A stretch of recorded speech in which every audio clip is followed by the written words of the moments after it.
Alô, meus amigos e minhas amigas da engenharia e da agronomia, prazer mais uma vez de estar falando com vocês aqui nesse contato direto, tete a tete, mesmo à distância. Eu quero falar hoje de um assunto muito importante, muito sério. Dois acontecimentos importantes do CREA de São Paulo, um ocorrido há 3 anos e outro relativamente recente, objeto de uma análise da Justiça na última semana. Vou falar desses dois, mas antes eu peço a você que vá lá, se inscreva no nosso canal do YouTube, como eu sempre peço, e também que você acione o sininho. Depois dê um like no vídeo, que isso ajuda muito a gente fazer uma conexão maior e mais rápida entre todos nós. Eu vou esperar um minutinho. Ok? Você fez isso? É a tua lição de casa, eu tenho a minha lição de casa aqui, e eu tenho que falar de forma clara o seguinte, antes de entrar no assunto. Você sabe muito bem que a engenharia e o engenheiro e o agrônomo foram, lá algum tempo atrás, muito mais respeitados nós todos do que somos hoje em dia. Tivemos engenheiros colocados em posições muito importantes na história do Brasil, nos acontecimentos muito fundamentais do nosso dia a dia, da economia e da sociedade de forma geral. Isso foi mudando com o tempo. Nós precisamos recuperar essa autoestima, recuperar a posição do engenheiro no contexto da sociedade brasileira. Para isso, vamos ter que trabalhar forte.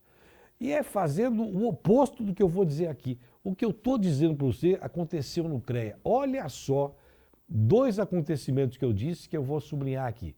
Ambos tiveram como repercussão a clara evidência, mais uma vez, de que a nossa autarquia federal em São Paulo está afundada num mar de fake news.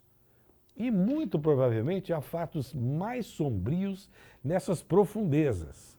No primeiro caso, que aconteceu ainda na pandemia, já há ordem judicial, inclusive para que provas e esclarecimentos importantes, judicialmente falando, sejam providenciados pela instituição, que até agora fingiu que não sabe nada disso.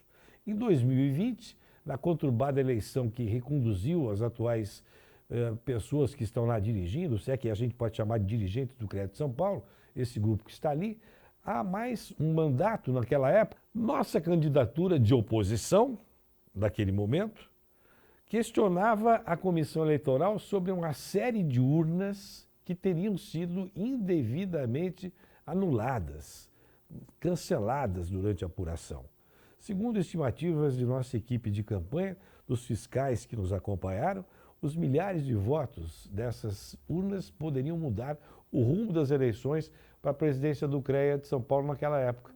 Agora, às vésperas de novas eleições, ainda não começou a eleição, nós estamos em pré-campanha. Você sabe que a gente não está pedindo voto, nós estamos contando a história do que aconteceu. A Justiça Federal em Brasília determinou a produção de prova documental, ou seja, que as atas de apuração dessas 14 urnas, onde foram cancelados votos, sejam apresentadas no prazo de 15 dias. Ainda está em análise a necessidade também de prova testemunhal para apurar o caso, o que só vai corroborar com todas as evidências que foram colocadas em provas que são contumazes, firmes e, eu diria até mais, irrefutáveis. O segundo caso que eu quero chamar a atenção, nesse quadro em que a gente mostra que o sistema e o CREA saiu do trilho faz tempo e deveria ter sido objeto de uma série eficaz de apuração criminal e judicial, é o misterioso ataque hacker que o Conselho teria sofrido no final do ano passado, em 2022, portanto. A invasão ao banco de dados da autarquia federal, aqui em São Paulo, teria acontecido exatamente após a inauguração do chamado Clube de Serviços, que nós estamos judicialmente questionando isso, inclusive, e que disponibiliza um mailing list de profissionais registrados no CREA de São Paulo para parceiros que queiram fazer promoções comerciais com esse público qualificado, com todos os nossos nomes, endereços e outros dados sigilosos.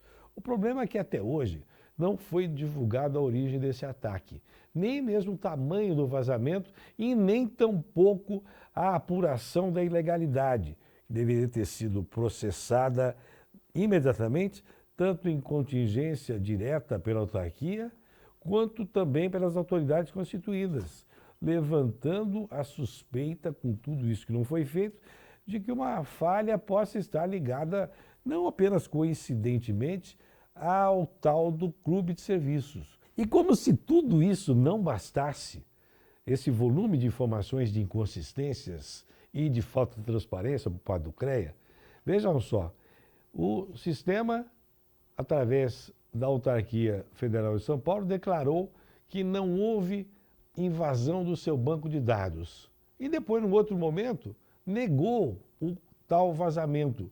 Uma forma absoluta de desconexão com a realidade, perpetrando contradições e desinformações gravíssimas.